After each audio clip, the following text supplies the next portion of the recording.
Welcome to our channel novels by Husn Kamal. अस्सलाम वालेकुम listener. तो जनाब, मैं हूँ आपकी होस्ट लाइबा सुमेर और मैं हाजिर हुई हूँ हुस्न कमल का नॉवल शरारती न्यूज़ रिपोर्टर की पार्ट 2 लेकर। तो आइए स्टार्ट करते हैं। शाहजेन पार्टी में था जब उसे अलीशा का फ़ोन आया। वो बहुत परेशान होकर शाह कमल बहुत गुस्से में घर से निकली है, प्लीज़ तुम देख लो जाकर उसे, क्यों क्या हुआ है? वो फिक्रमंद लहजे में पूछने लगा। मुझे पूरी बात तो नहीं पता, तुम खुद उससे पता कर लो बस मेरे सामने। तो उसने टीवी न्यूज़ पर चलने वाली न्यूज़ देखी और गुस्से से चीखने लगी, ऐसा नहीं कर सकते, ये लोग मेरे साथ, मैं इन लोगों को छोड़ूंगी नहीं, कहकर बगैर किसी की सुने घर से चली गई। वो ज़रूर अपने चैनल गई होगी। अच्छा, न्यूज़ किसके मुतालिक थी जिसे देखकर वो इतना गुस्सा हुई? शाहजेब तजस्सुस से इस्तफसार कर रहा था। न्यूज़ आसिफ गफ्फार के मुतालिक थी। वो इकरार कर रहा था कि उसने अपनी बीवी को अपने हाथों से मारा है। क्या वाकई? शाहजैन हैरत से हाँ, पर मुझे समझ नहीं आया कमल क्यों गुस्सा हुई ये न्यूज़ सुन। इसने कहा तो शाहजैन, चलो मैं देखता हूँ, मुझे बहुत फिक्र हो रही है शाह। आलिशा घबरा कर कह रही थी। जैसे जिसे सुन शाहजैन हंस दिया। भला की फिक्र मत करो, उन बेचारों की फिक्र करो जिन पर उसका कहर उतरेगा। मैं तसव्वुर भी नहीं कर पा रहा कि वो वहाँ क्या धमाल मचाएगी। मैं सोच रहा हूँ, अभी शाहजैन बोल ही रहा था कि आलिशा बीच में बात काटते हुए, शाह ये मजाक का वक्त नहीं है, तुम जल्दी जाओ उसके चैनल। उसने गुस्से से हुक्म सादर करते हुए फोन रख दिया था। उफ, ये लड़कियां, हर वक्त इनका गुस्सा नाक पर रहता है। चलो शाह इस बला के पास, कहीं वो गुस्से में कुछ कर वरना दे। ये सोचकर वो तेजी से पार्टी से चला गया बगैर किसी को बताए। तुमने वो फेक न्यूज चलवाई ना? क्या मैं पूछ सकती हूँ मेरे इंटरव्यू की छोटी सी क्लिप बनाकर न्यूज में क्यों चलाई गई, जिसमें आसिफ गफ्फार इकरार कर रहा है कि उसने सबा आफंदी को मारा है, जबकि उस बेचारे ने ऐसा कुछ नहीं किया? तुमने क्लिप बनाई ना? बोलो। कमल जोर से धाड़ी थी, उसकी आंखें गुस्से से दहक उठी थी। कैमरामैन ने कमल के मना करने के बावजूद आसिफ गफ्फार का इंटरव्यू न सिर्फ चैनल के हवाले कर दिया, बल्कि उस पूरे इंटरव्यू में से एक मखसूस लाइन पर क्लिप भी तैयार की, जिसमें आसिफ खुद कह रहा था, मैंने मारा है उसे अपने इन्हीं हाथों से। और बाकी पूरा वक्त जो वो बेकसूर शख्स चीख चीख कर कहता रहा कि उसने सबाफंदी को नहीं मारा, वो पूरी क्लिप गायब थी। देखो कमल, मुझे जो काम दिया गया था मैंने वही किया है, मुझ पर तुम इस तरह सबके सामने नहीं चीख सकती, कैमरामैन ने कहा। तो कमल गुस्से से चिंगाड़ते हुए, तुम्हारी हिम्मत कैसे हुई मेरे इंटरव्यू की क्लिप का गलत इस्तेमाल करने की? तुम जानते भी हो तुमने क्या किया है? तुमने उस बेचारे तुमने बेचारे आसिफ के सर पर ना करदा गुनाह का इल्जाम डाल दिया। जरा सी भी शर्म नहीं आ रही तुम्हें ये करने के बाद? तुम्हारी वजह से वो अपनी ही बीवी का कातिल बन गया पूरे जमाने में। कमल अभी बोल ही रही थी कि जुनेद आया था शोर सुनकर। बाकी सब तो तमाशाई बनकर खड़े थे। कमल, मेरे साथ चलो। जुनेद ने उसका हाथ पकड़कर खींचा था, मगर उसने जुनेद का हाथ फौरन बेरुखी से झटक दिया था। तुम्हारी इजाजत के बगैर ये न्यूज नहीं चल सकती थी। तुम भी बराबर के शरीक हो इस कैमरामैन के साथ। आज तो कमल का रवैया जुनेद से भी बदल गया था। ये पहली बार था कि उसने किसी लड़की का हाथ थामा था अपनी पूरी जिंदगी में, मगर उसे जरा सी भी उम्मीद नहीं थी कि कमल उसका हाथ इस कदर बेरुखी से झटक देगी। जुनेद बहुत दुखी हो गया था कमल के हाथ झटकते ही। कमल, आराम से बैठ जाओ, पहले हम बात करते हैं, ओके? जुनेद अब नहायत मोहतात होकर गुफ्तगू कर रहा था। उसका लहजा काफी धीमा था। जुनेद, तुमसे मुझे ये उम्मीद नहीं थी। वो बेचारा आसिफ 3 बहनों का इकलौता भाई है, घर का वाहिद कफील। उस बेचारे को किस बात की सजा दिलवा रहे हो तुम लोग? क्यों किया तुमने ऐसा? वो जुनेद की आंखों में झांकते हुए इस्तफसार करने लगी। चलो यहाँ से सब। ये कहते हुए चीफ ताहिर ने सबको बाहर जाने का कहा था। रूम से सबके जाने के बाद चीफ ताहिर कमल को समझाते हुए, कमल समझा करो, ऊपर से ऑर्डर था, अगर हम नहीं करते तो कोई और न्यूज़ चैनल ये न्यूज़ चला देता। कमल, ये मत भूलो हम इस चैनल में काम करते हैं, हमारा काम है ऑर्डर मानना। प्लीज़ गुस्सा करना बंद करो। तुम क्या समझती हो हम आज़ाद हैं? नहीं, हम आज़ाद नहीं हैं। हमें वो करना पड़ता है जो ऊपर से ऑर्डर मिलता है। लेकिन तुम बेफिक्र रहो, तुमसे जो मैंने वादा किया था अलग शो का, वो मैं पूरा करूंगा। तुम अब इस मसले को भूल जाओ, ये मसला अब हम खुद देख लेंगे। तुम बस अपने एंकर बनने के बारे में सोचो। चीफ ताहिर को लगा था अब कमल का गुस्सा ठंडा हो जाएगा, पर वो लड़की थोड़ी सरफरी सी थी, इस बात से अनजान थे वो। वाह, कमल ने उनकी बात सुने एक गहरा सांस लेते हुए कहा। अच्छा, कहते हुए उसने अपने पास रखी कुर्सी गुस्से से उठाकर चीफ ताहिर के सामने रखी। कांच की मेज पर मारी थी। उसके मारते ही तीनों के बेसाख्ता मुंह खुल गए थे। शीशे की मेज उसके एक वार से ही टूट गई थी। शाहजैन इसी लम्हे कमरे में दाखिल हुआ था। वाह मेरी शेरनी, उसने दिली दिल शाबाशी दी थी कमल के इस अमल को देख। मैं लानत भेजती हूँ इस चैनल पर और नए शो की एंकर बनने की ऑफर पर। समझे सर ताहिर? वैसे आज आपको सर कहने में मुझे शर्म आ रही है, वो गुस्से से चबा चबा कर कहते हुए जाने लगी थी कि जुनेद की नजर उसके सीधे हाथ से बहते हुए खून पर पड़ी थी। जब कमल ने मेज पर कुर्सी मारी तो उसका अपना हाथ भी जख्मी हो गया था। जुनेद का दिल बेचैन हो गया था। उसके हाथ से निकलता खून देख जुनेद इस चैनल का बड़ा चीफ था। जब वो कमल के सामने खामोश था तो फिर किसी की क्या मजाल थी कि वो कमल को उफ भी कर देता। उसने फौरन कमल का हाथ पकड़ा था बेचैन होकर।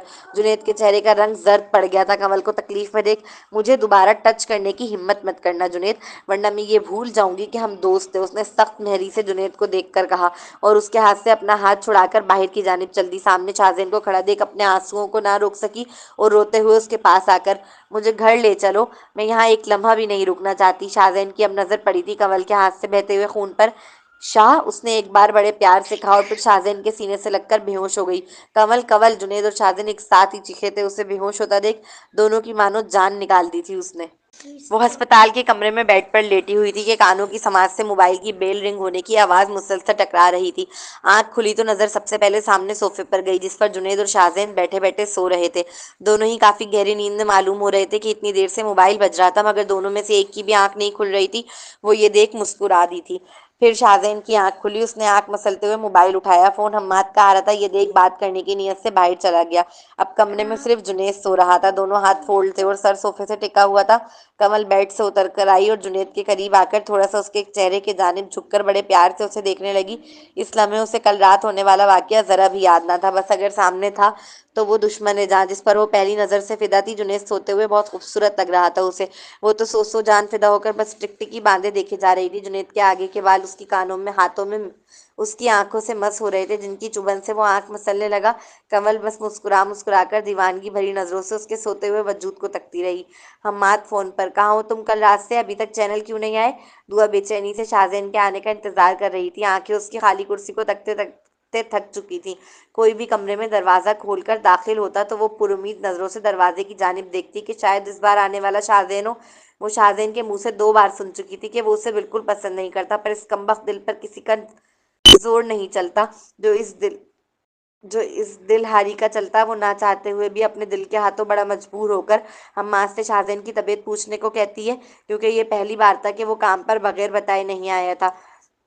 वो फिक्रमंद हो गई थी शाहजैन को लेकर। दिल में एक के बाद एक बुरे वसवसे आ रहे थे। जब हम्माद ने फोन किया तो वो भी बिल्कुल फोन से कान चिपका कर सुनने लगी। अरे यार, मैं अस्पताल में हूँ, बस शाहजैन का ये कहना था कि दुआ बेकरार हो गई। हम्माद के हाथ से फोन छीना और बड़ी परेशान होकर, क्यों, क्या हुआ है तुम्हें? किसी ने मारा है तुम्हें या किसी से लड़ाई हुई है? बहुत ज्यादा मारा है क्या उन लोगों ने तुम्हें? कौन से अस्पताल में हो तुम? बोलो, खामोश क्यों हो तुम? वो बेसब्री होकर इस्तफसार करने लगी। एक के बाद एक सवाल नॉन स्टॉप। जितने जहन में वसवसे आ रहे थे वो सब पूछने लगी थी पागलों की तरह। तो शाहजैन उसकी बात बीच में काटते हुए कहता है, बोलने दोगी तो बोलूंगा ना।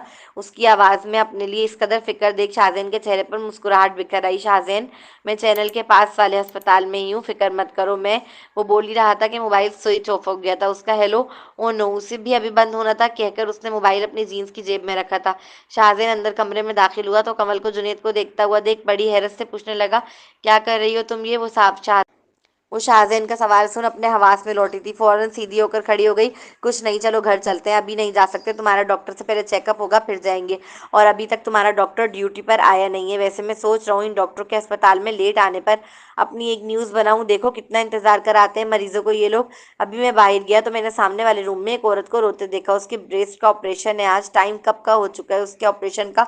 वो बेचारी दर्द में तड़प रही है और डॉक्टरनी साहिबा का कुछ पता ही नहीं है। यार, इंसान प्राइवेट अस्पतालों में भी रो रहा है आज, जबकि कितनी भारी रकम भरते हैं लोग इन्हें। मुझे लगता है इस पर न्यूज़ बननी चाहिए। शाहजैन ने कहा तो वो झंझलाकर, थोड़ी देर के लिए तुम अपने अंदर के न्यूज़ रिपोर्टर को सुला नहीं सकते क्या? पर क्यों?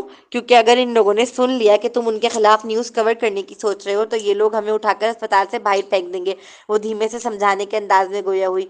इतनी किस्में हिम्मत जो शाहजैन रफीक को उठाकर बाहर फेंके? सुनते हैं तो सुन ले, डरता नहीं हूं मैं। वो अभी आप जानकर बुलंद आवाज से बोल ही रहा था कि कवल ने उसके मुंह पर अपना हाथ रखा था। चुप हो तुम, उठ गई? अब तबीयत कैसी है तुम्हारी? अब तबीयत कैसी है? शाहजैन के बुलंद आवाज से बोलने के सबब जुनेद की आंख खुली थी तो उसकी नजर सबसे पहले कमल पर पड़ी जो इस वक्त शाहजैन का मुंह जबरदस्ती बंद करवा रही थी। जुनेद बहुत फिक्रमंद लहजे में पूछने लगा। उसके चेहरे के तासुरात बता रहे थे कि जैसे अभी तक उसकी जान निकली हुई है। जब से कमल को अस्पताल लाए थे वो तब तक खड़ा रहा जब तक डॉक्टर ने ये नहीं कह दिया कि कमल अब ठीक है। शाहजैन के बहुत इसरार के बाद भी वो कमल को अस्पताल में छोड़कर अपने घर नहीं गया।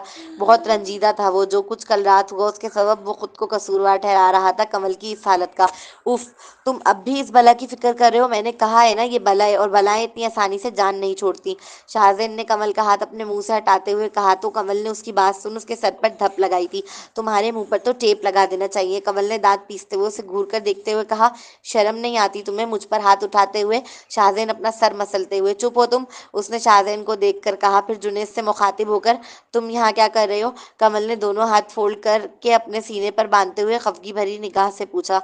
सॉरी मुझे, जुनेद निहाय शर्मिंदा होकर बोल ही रहा था कि कमल बात काटते हुए, जुनेद तुम्हें माफी मुझसे नहीं, जाकर आसिफ के घर वालों से मांगनी चाहिए। तुम्हारी वजह से इस बूढ़ी खातून का बेटा, उसके बुढ़ापे का सारा जेल पहुंच गया है, वो भी इस गुनाह के सबब जो उसने किया ही नहीं है। कमल गुस्से से दहक कर बोली, तुम्हें इस कदर क्यों यकीन है कि उसने कत्ल नहीं किया? हो सकता है वो झूठ बोल रहा हो। जुनेद के कहते ही शाहजैन अपने दिल में, लगता है ये कमल को जानता नहीं है। अगर एक बार इस बला ने जहन बना लिया कि आसिफ ने कत्ल नहीं किया तो अब पूरी दुनिया भी मिलकर कमल को उसके कातिल होने पर दलीलें देती रहे तो उसने नहीं मानना। ऐसे थोड़ी भला ऐसे थोड़ी वाला जैसा बड़ा लकब मैंने इसे दिया है, क्योंकि मैंने उसकी आंखों में सच्चाई देखी है और तुम्हारे पास कोई सबूत है कि वही कातिल है? क्यों तुम और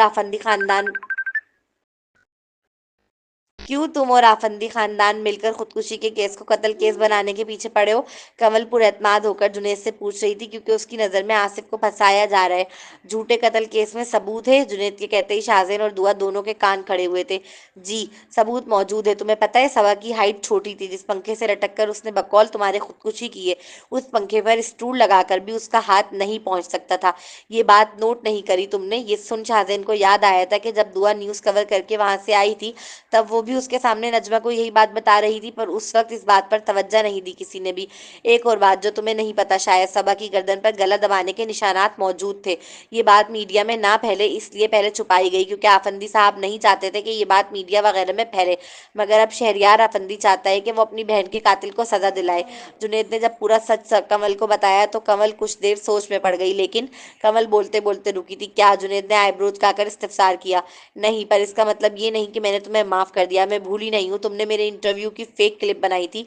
कमल अभी भी खफगी वाले लहजे में बोल रही थी। वो, हेलो बालाजी, तुम्हें शायद पता नहीं है हम दोनों कल पूरी रात के जागे हुए हैं, प्लीज हमें थोड़ा आराम कर लेने दो।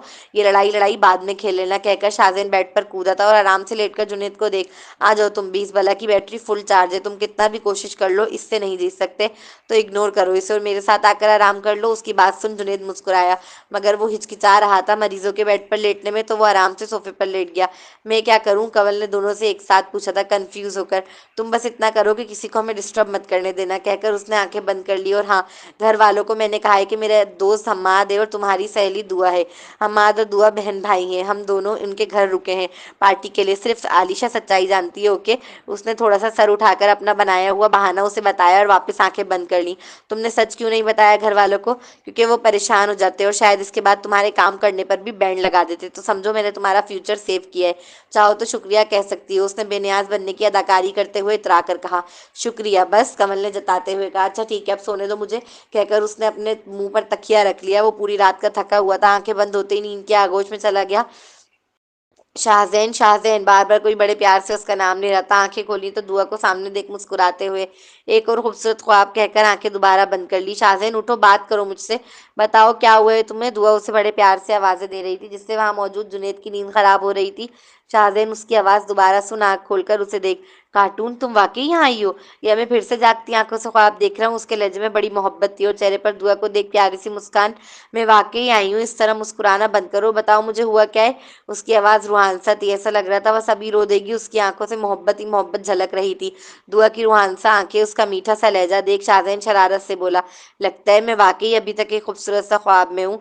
मैं सीरियस हूँ शाह, तुम कभी तो सीरियस हो जाया करो। दुआ ने उससे घूरते हुए हल्की सी नाराजगी वाले अंदाज में कहा। अरे मैं बिल्कुल ठीक हूँ यार, रोकर आ रही हो क्या? आंखें लाल क्यों हो रही हैं इतनी? शाहजैन ने उसकी आंखों में झांकते हुए फिक्रमंद होकर पूछा। नहीं ना, नहीं नहीं तो, दुआ ने कहकर फौरन नजरें उससे चुराई थी। अरे ये बिल्कुल ठीक है दुआ, बीमार मैं थी। कमल वॉशरूम से निकल कर आई तो दुआ को शाहजैन से सवाल करते सुना तो मुस्कुराकर जवाब देने लगी। आप दुआ कंवल को पहली बार देख रही थी, जबकि कंवल ने दुआ के मुतालिक शाहजैन से काफी सुन रखा था। मैं कंवल, कंवल कौन? मैं। वो अभी बोलती कि इसी लम्हे हम्माद कमरे में दाखिल हुआ और मुस्कुराते हुए, ओ आप हैं कंवल, शाहजैन की मंगेतर। उसने पहले तो बेधड़क खुशी खुशी बोल दिया, मगर उसके बोलते ही उसे एहसास हुआ कि ये बात बोलने की नहीं थी, खासतौर पर दुआ के सामने। उसने अपनी जबान दांतों में दबाई थी। दुआ मारे शौक के शाहजैन का चेहरा हैरत से तकने लगी। शाहजैन ने अपने मुंह पर हाथ रख, ओह नो! इस लम्हे शाहजैन का दिल चाहा अपना सर दीवार पर जोर से दे मारे।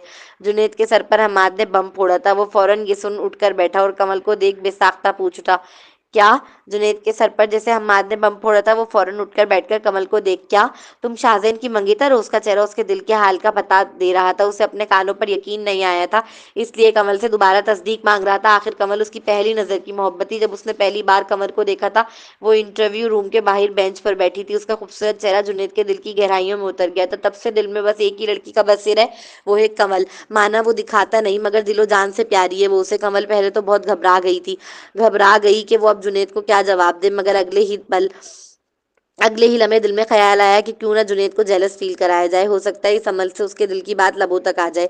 ये ख्याल आते ही वो मुस्कुराते हुए शाहजैन के पास आकर उसके बराबर में बैठते हुए बोली, हाँ हमारी मंगनी हो चुकी है। इसके कहते ही शाहजैन को सबसे बड़ा झटका लगा था। वो खुद कमल को हैरत भरी निगाह से तकने लगा। कमल ने मुस्कुराकर सबके सामने शाहजैन के हाथ पर अपना हाथ रखा। तुम्हारे गम के दुआ की आंखें भर आईं। जुनैद मारे गमो गुस्से के पर इसे समझ ही नहीं आ रहा था वो क्या करे या क्या कहे। कमल से उस वक्त उसका दिमाग मफलूज होकर रह गया था। वो खड़ा हुआ और निहायत रंजीदा नजरों से कमल के वजूद को तकते हुए बाहर चला गया। ये भला क्या पागल हो गई है? ये क्या कर क्या रही है? शाहजैन दिल ही दिल में बड़बड़ाया था। दुआ अपनी आंखों में आंसू आने से नहीं रोक पा रही थी। सब शाहजैन धुंधला धुंधला नजर आने लगा था। लबों से बड़ी मुश्किल से फकत इतना अदा हो सका, मुबारक हो, कहकर एक लम्हा भी वहां न रुकी और उठकर वो बाहर की जानिब चल दी। सब इतना जल्दी जल्दी हो रहा था कि शाहजैन समझ नहीं पा रहा था कि उसे ये मसला किस तरह हल करना चाहिए। वो तो खुद मारे हैरत के अभी तक दुआ के वजूद को जाता हुआ तक रहा था। सॉरी सॉरी शाह, हम्माद शर्मिंदगी से बोला, दिल चाह रहा है तुझे कत्ल कर दूं। कमीने, शाहजैन दांत पीसते हुए हम्माद को देख बोला, फिर कमल के हाथ के नीचे से अपना हाथ निकालते हुए, और तुम्हें भी। फिर वो हैरत से इस्तफसार करता है, ये सब क्या था? क्यों तुमने दुआ के सामने मेरे हाथ पर अपना हाथ रखा? वो अब गुस्से से कमल को देख कहता हुआ बेड से उतरकर खड़ा हुआ था, क्यों तुम दुआ को पसंद करते हो क्या? कमल ने तेवरी चढ़ाए तफ्तीशी अंदाज में पूछा था। मैं बाद में आकर बात करता हूँ, कहकर शाहजैन तेजी से दुआ के पीछे गया था।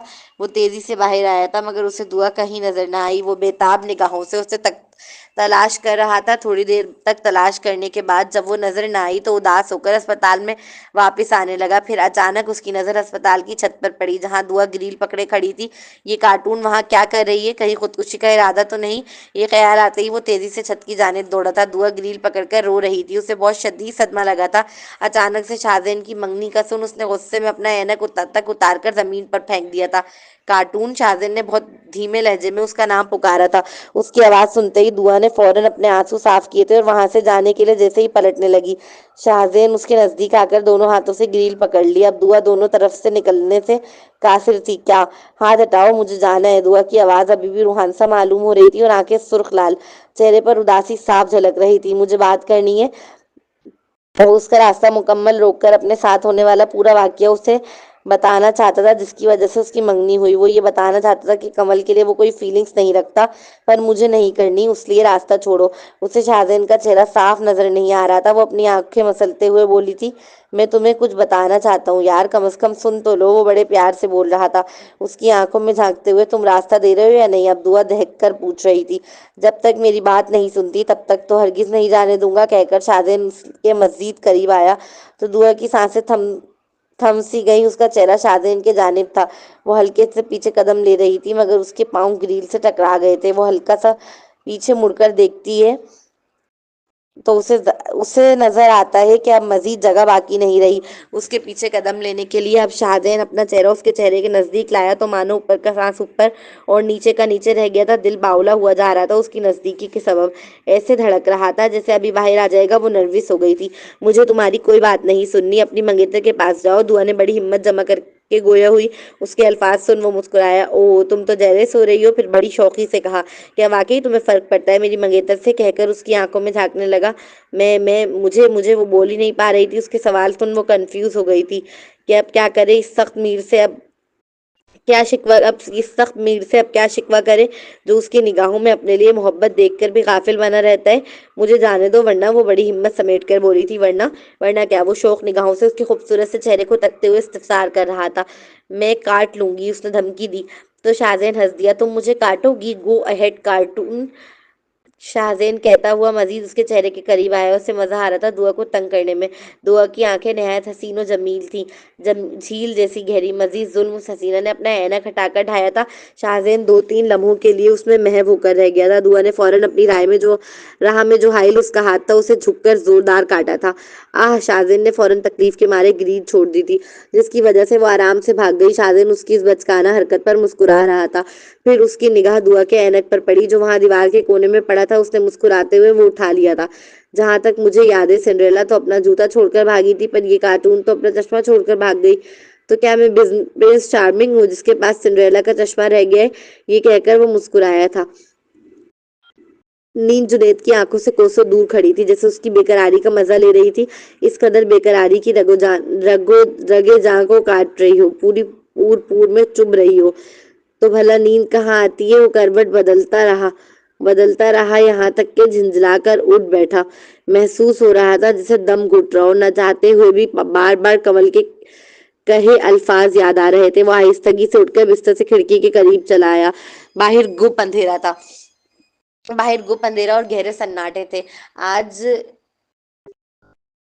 आज गगन पर चांद न था और सितारों की लो मध्यम थी, बिल्कुल एक हवा में सरसराते दिए की मानिंद। वो गुमसुम उदास खिड़की के पट से टेक लगाकर खड़ा हो गया। उसका जहन सोच सोच कर मफलूज हुआ जा रहा था। लग रहा था एक जोरदार तमाचा किस्मत ने गालों पर मारा है आज, और उसकी आग पूरे जिस्म में लगी है। कमल का शाहजेन के हाथ पर अपना हाथ रखकर उसकी मंगेतर होने का ऐलान करना उसे पागल कर रहा था। आंखों से आंसू मोती बनकर झलके थे। शायद मैंने बहुत देर कर दी अपने दिल की बात तुम्हें बताने में। मुझे लगता था तुम मेरी आंखों में खुद पढ़ लोगे कि कितना इश्क है इनमें तुम्हारे लिए। काश मैंने तुमसे इजहार मोहब्बत कर दिया होता, तो शायद तुम्हारी मंगनी आज शाहजेन से नहीं होती। सब मेरी गलती है। मैं ठीक वक्त आने का इंतजार ही करता रह गया। वो निहायत अफसुर्दगी से खुद से कलम कलाम हुआ था। मैसेज की बेल रिंग हुई। Tin tin. वो अपनी कुर्सी पर बैठी थी और पर्स में सेल था। उठकर थके थके अंदाज से फाइल्स एक साइड में रखकर अपने पर्स से सेल निकालकर मैसेज पढ़ने लगी। हर बार की तरह एक नए नंबर से मैसेज आया था। हेलो सेक्सी लेडी, सुना है तुम्हारे घर वाले शादी में शिरकत के लिए लाहौर गए हुए हैं। एक हफ्ते के लिए तुम जरूर अकेला महसूस कर रही होगी। वैसे सच कहूँ तो मैं भी बहुत अकेला महसूस करने लगा हूँ। मुझे लगता है हम बहुत जल्द मिलने वाले हैं। सेक्सी, कभी कभार सोचता हूँ तुम्हारा रिएक्शन क्या होगा मुझे देखकर। मुझे यकीन है तुम तो खुशी से पागल हो जाओगी अपने इस दीवाने को देखकर। सिर्फ ये तस्वुर ही मुझे इतना सरूर देता है आने वाले इस लम्हे के बारे में सोचकर, जब तुम्हारे हाथों का लम्स मेरे हाथों के लम्स को छुएगा, तुम्हारी जुल्फे मेरे शानों पर होंगी, तुम्हारे खूबसूरत हसीन तुम्हारे खूबसूरत और हसीन चेहरे को अपने हाथों से छू सकूंगा। दुआ इतना मैसेज पढ़कर कितनी खुशफहमियां पाल रखी है इस घटिया आदमी ने। उफ, थड़की कमीना साला। फिर वो मजीद आगे बढ़ती है। वैसे कल अस्पताल की छत पर जो कुछ हुआ, मैं इस सब से वाकिफ हूँ। दुआ, मेरे सब्र का इम्तिहान मत लो। कह देना उस हरामी से अगर दोबारा तुम्हारे करीब आने की कोशिश की तो जान से जाएगा अपनी। इसे सिर्फ धमकी मत समझना। दुआ, मैं बहुत सीरियस हूँ। चलो मुझे काम करना है, जल्दी मिलते हैं। दुआ पढ़कर पागल दुआ पढ़कर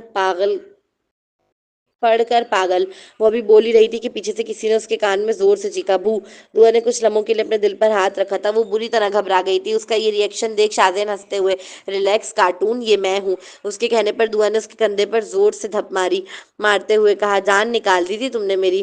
किसका मैसेज था? वो तेवीर चढ़ाकर, तुम्हें क्यों बताऊं? वो इतराकर बोली और अपना सेल पर्स में डालने लगी। ओके, मत बताओ, मैं खुद देख लूंगा, कहकर उसने खुद ही उसके पर्स में हाथ डाल दिया था। दुआ ने कोशिश की थी उसे रोकने की, पर वो नाकाम हुई थी। शाहजेन, सेल पर पासवर्ड देख, खोल के दो मुझे अभी, वो हुक्म सादर करते हुए बोला। कुछ ज्यादा ही खुश फहमियां होती हैं तुम मर्दों को। मैं खोल कर नहीं देने वाली, उसने तंजिया मुस्कुराहट लबों पर सजाते हुए कहा। तो शाहजेन भी मुस्कुराने लगा। ओ ठीक है, मत खोलो, पर अब ये मेरे पास रहेगा, वो कहकर सेल लेकर जाने लगा। तो दुआ फौरन हाथ में पकड़कर, क्या तुम किस हक से मेरा सेल अपने पास रखोगे? हो कौन तुम? मेरे सारे हक ना अपनी मंगेतर के सेल पर जताना, समझे? उसने शाहजेन की आंखों में झांकते हुए कहा और उसके हाथ से अपना सेल लेने लगी। शाहजेन उसकी आंखों की खफगी पढ़कर मुस्कुराते हुए, दोस्त होने के हक से मेरा काम है तुम्हारी हिफाजत करना, और इसे मेरी मंगेतर बोलना बंद करो। उसका नाम कमल है, और ये लाइन मत बोला करो, मुझे जहर लगती है कि मैं हूं कौन, कहकर उसने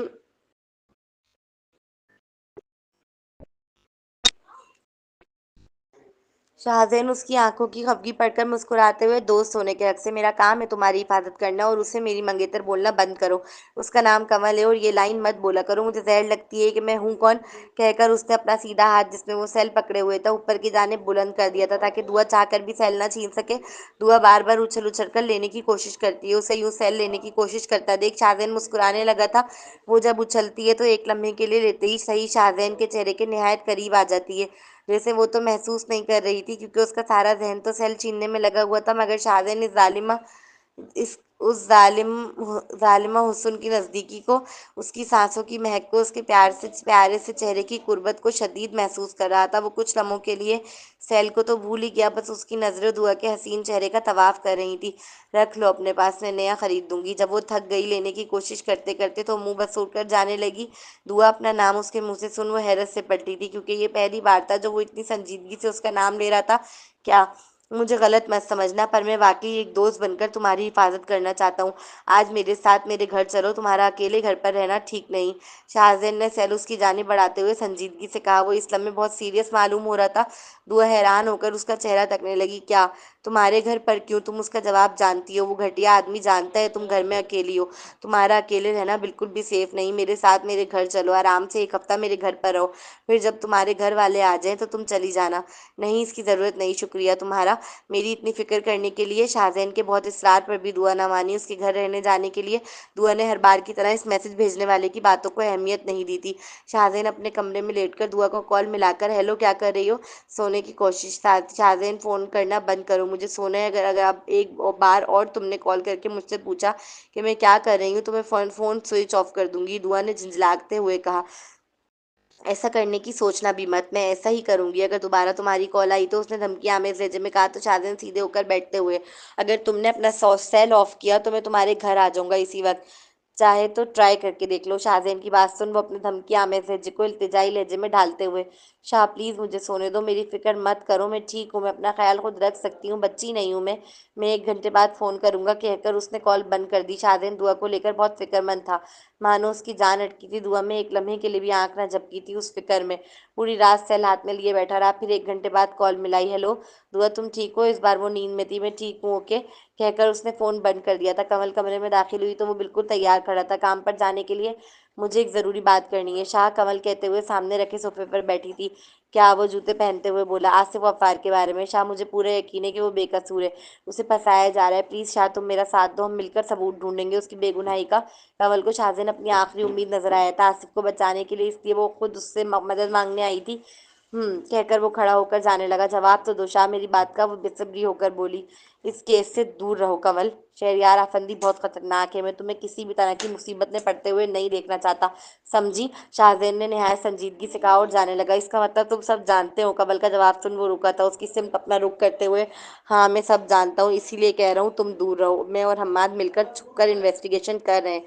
क्योंकि इसका ताल्लुक, वो बोलते बोलते रुका था। चुप क्यों हो गए? किससे है इसका ताल्लुक? वो तैमूर तेवरी चढ़ाते हुए बड़े तजस्सुस से इस्तफसार करने लगी।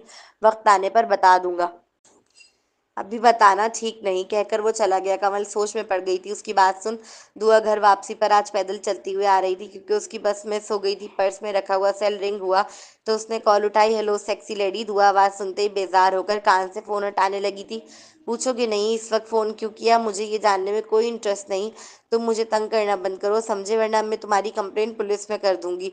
हर चीज़ की एक हद होती है यार। दुआ अनजाने में इस सरपरे को धमकी दे बैठी थी। दुआ का गुमान था कि वो उसकी धमकी से डरकर दोबारा उसे तंग नहीं करेगा, मगर वो कहाँ जानती थी वो ये कहकर उस सरफिरे के ईगो को हर्ट कर बैठी है। वो ये सुन मुस्कुराते हुए, तुम तो पुलिस के पास जाओगी मेरी शिकायत देकर? तुम जानती भी हो मैं हूँ कौन? उसने बड़ी रोबदार आवाज में पूछा था। मैं तुम्हें नहीं जानती, पर पुलिस, वो बोल ही रही थी कि उस शख्स ने बात करते हुए कहा। तुम तो मुझे बहुत हल्का ले रही हो। कोई और कहता तो शायद मैं बर्दाश्त कर भी लेता, पर तुम्हारे मुंह से ये अल्फाज मैं अपने लिए बर्दाश्त नहीं कर सकता। दुआ, मैंने ये छुपन छुपाई का खेल बहुत खेल लिया, चलो लगता है रूबरू मिलने का वक्त आ गया है। आज मैं तुम्हें दिखाऊंगा मैं हूँ कौन। ये कहकर उस शख्स ने अपने सामने खड़े शख्स को दुआ को उठा लेने का इशारा किया था। उसका इशारा मिलते ही उसके सेक्रेटरी ने अपने बंदों को फोन मिला दिया था। क्या मुझे मुझे तुमसे नहीं मिलना? दुआ के होश उड़े थे। इस शख्स की बात सुन वो घबरा गई थी, जबान लड़खड़ा रही थी मारे खौफ के। बड़ी मुश्किल से उसने एक जुमला अदा किया, मैंने फैसला कर लिया है दुआ, और मेरे फैसले बदला नहीं करते। गाड़ी आ रही है, खामोशी से उसमें बैठ जाओ, वरना वो जबरदस्ती तुम्हें उठा लाएंगे। मैं नहीं चाहता तुम्हारे साथ जबरदस्ती करना, इसलिए अपनी खुशी से बैठकर आ जाओ, कहकर उसने फोन बंद कर दिया था। जाओ तैयारी करो मेरे खास मेहमान के आने की, इस शख्स ने मुस्कुराते हुए कहा था अपने सेक्रेटरी से। दुआ के पसीने छूटे थे। इस शख्स की बात सुन वो तेजी से अपने घर की जानिब भागी थी। मारे खौफ के उसका दिमाग मफलूज हो गया था। अचानक उसे अपने पीछे से किसी गाड़ी के आने की आवाज सुनाई दी। पीछे से गाड़ी की आवाज जब दुआ के कानों की समाज से टकराई तो मारे वहशत के उसने पीछे पलट कर देखा। मर्सिडीज ब्राब्स को देख मारे खौफ के जान निकली थी। अब उसने तेजी से भागना शुरू कर दिया था। वो बस अंधाधुंध भाग रही थी, पूरा जिस्म पसीनों से शराबोर, सांसें फूली फूली, और वो थी बस भागे जा रही थी अपने घर की जानिब। इस वक्त दिमाग मफलूज हो गया था मारे खौफ के। हर लम्हा दिल दगू था कि कोई आ जाए और बचा ले। दुआ को कहाँ खबर थी कि उस सरफिरे को धमकी देना इतना महंगा पड़ जाएगा। काफी देर बाद अपने पीछे किसी को ना आते देख वो थक कर फुटपाथ पर लगे घने दरख्त से टेक लगाते हुए बैठी गहरे गहरे सांस लेने लगी। उसका सेल फिर रिंग हुआ था। सेल की आवाज उसका अब उसका खून खुश कर रही थी। बेबसी की इंतहाओं को छूते हुए उसे कॉल अटेंड करनी पड़ी थी। दुआ भाग क्यों रही हो? कहा है ना गाड़ी में बैठो, वो मेरे आदमी है, वो तुम्हें मेरे पास लाएंगे। दुआ मुझे बार बार अपनी बात दोहराना पसंद नहीं, अब तुम मुझे गुस्सा दिला रही हो। उस सरफिरे की बातें खून खुश कर देने वाली थी। वो रोते हुए, मुझे नहीं मिलना तुमसे, मेरा पीछा क्यों नहीं छोड़ देते तुम? आखिर क्या बिगाड़ा है मैंने तुम्हारा? वो गुस्से से धारते हुए बोल ही रही थी कि अचानक उसने फिजा में उड़ते पेट्रोल के धुएं की स्मेल महसूस करी। गाड़ी के टायरों की चरचराहट कानों को चीरती हुई सुनाई दी थी। वो उठकर भागती, इसकी मोहलत ही ना दी थी। उस गाड़ी में बैठे गार्ड्स ने, वो ब्लैक कलर की पैंट शर्ट पहने एक जैसी ड्रेसिंग में खड़े गार्ड्स को देखकर डरी थी। वो अपनी बेबसी पर रो भी नहीं सकी थी। मैडम हमारे साथ चले, उनमें से एक बोला था, अगर आप ना मानी तो हमें जबरदस्ती करनी पड़ेगी, दूसरे गार्ड्स ने कहकर उसके सर पर गन तानी थी। या खुदा मदद कर मेरी, वो दिल ही दिल में दुआ करने लगी थी। गन के खौफ से वो सीधे होकर खड़ी होकर उनके साथ जाने लगी थी, पर जैसे ही गाड़ी के पास पहुंची उसने बड़ी फुर्ती से पीछे खड़े गार्ड्स को एक जोरदार लात मारी, जिससे उसकी गन जमीन बोस हुई और दुआ भागने लगी। लेकिन उसकी रफ्तार से कहीं तेज उन गार्ड्स की रफ्तार थी। उनमें से एक ने दुआ का हाथ पकड़कर खींचा था। उसके सीधे हाथ से चूड़ियां थी जो इस गार्ड्स के हाथ खींचने के सबब टूटकर जमीन पर बिखरी थी। साथ साथ दुआ का हाथ भी जख्मी हुआ था। हर सू हू का आलम छाया हुआ था। गहरी सर्द रात में रोड बिल्कुल सुनसान पड़े थे। खून को जमा देने वाली सर्दी में वो पसीनों से शराबोर आखिरी कोशिश कर रही थी उन गार्ड्स से खुद को बचाने की। कोई है, मदद करो मेरी, प्लीज मदद करो। वो चीख चीख कर मदद की पुकार लगाने लगी थी। जब लड़की तुम्हारे साथ नहीं जाना चाहती तो क्यों जबरदस्ती कर रहे हो? दुआ का हाथ पकड़ के खींचने वाले गार्ड का हाथ पकड़ शाहजैन ने रोबदार आवाज में कहा। दुआ को अपनी आंखें पर यकीन नहीं आया था। उसे अचानक अपने सामने खड़ा देख वो रहमत के फरिश्ते की मानिंद सही वक्त पर जाहिर हो गया था। दुआ की आंखें भर आई थी उसे देख। हाथ हटा, दोबारा छूने की गलती मत करना वरना जिंदा नहीं जाओगे यहाँ से, शाहजैन ने इस गार्ड का हाथ झटकते हुए निहायत गंभीर लहजे में धमकी देते हुए कहा। दूसरे गार्ड्स ने आकर शाहजैन की रोशन पेशानी पर गन तानी तो दुआ की जान निकली थी। शाहजैन ने लापरवाही का मुजाहरा करते हुए अपना हाथ मारकर उसकी गन अपने सर से हटाते हुए बड़े भरम से कहा, किसी और को डराना इन खिलौनों से? शाहजैन रफीक नाम है मेरा, बता देना अपने बॉस को। चलो निकलो यहाँ से, इससे पहले मैं अपनी शराफत छोड़ूं। फिर शाहजैन ने इन गार्ड्स को पीछे देखने का इशारा किया। जब उन्होंने पीछे देखा तो चौंके थे, क्योंकि वो भी अकेला नहीं था, पूरी तैयारी करके आया था। शाहजैन के पीछे चार गार्ड्स खड़े थे, जिन्हें देख उस सरफिरे के गार्ड्स पीछे हटे थे। दुआ मारे खौफ के फ्रीज हो गई थी। इसका जहन कुछ भी सोचने समझने से कासिर था। वो बस खड़े खड़े रोई जा रही थी। उसने शाहजैन के पीछे खड़े गार्ड्स को नहीं देखा था। और हाँ, कह देना अपने बॉस से आज मेरे सब्र की हद पार हो गई है, इसलिए उससे मेरा नाम लेकर कहना कि शाहजैन रफीक तुझे चैलेंज कर रहा है, अगर असल मर्द का बच्चा है तो सामने से आ। क्या पीछे से एक बेबस लड़की को अपने गार्ड से गन की नोक पर उठाकर मर्दानगी दिखा रहे? शाहजैन की आवाज बड़ी रोबदार थी। उसकी बात सुन वो गार्ड्स खामोशी से वापस जाने लगे थे। अरे एक मिनट, पीछे से शाहजैन ने कहा तो वो रुके थे। शाहजैन चलता हुआ उस गार्ड के पास आया जिससे दुआ का हाथ पकड़कर खींचा था। उसके बिल्कुल रूबरू आकर शाहजैन ने उस गार्ड का सीधा हाथ पकड़कर उसे ऐसा दाव दिया कि वो अगले ही लम्हे जमीन पर चित पड़ा था, ये दुआ से बदतमीजी के लिए। फिर उस पर फिर उस फिर उस पर एक मिनट फिर उस पर चिढ़ बैठा और उसके मुंह पर एक जोरदार फिर उस पर चढ़ बैठा और उसके मुंह पर एक जोरदार मुक्का दे मारा ये उसका हाथ पकड़ने के लिए। उस मुक्के को खाते ही गार्ड का मुंह और नाक से खून निकल आया था। फिर एक घूंसा बनाया और अपनी सारी जान लगाकर उसके मुंह पर फिर दे मारा। इस बार तो वो खूनम खून हो गया। ये उसे डराने के लिए बस नहीं चल रहा था कि जान से मार देता, लेकिन अपने गुस्से पर काबू करते हुए उस पर से हट गया। खुद अपने हाथ से इस गार्ड का कॉलर सेट करने लगा। अपने बॉस से कहना दुआ को अकेले समझने की गलती ना करे। कहकर जाने का इशारा करते हुए फटफुटो यहाँ से। वो तीनों गार्ड शाहजैन से डर गए थे। उसकी शख्सियत, उसका बन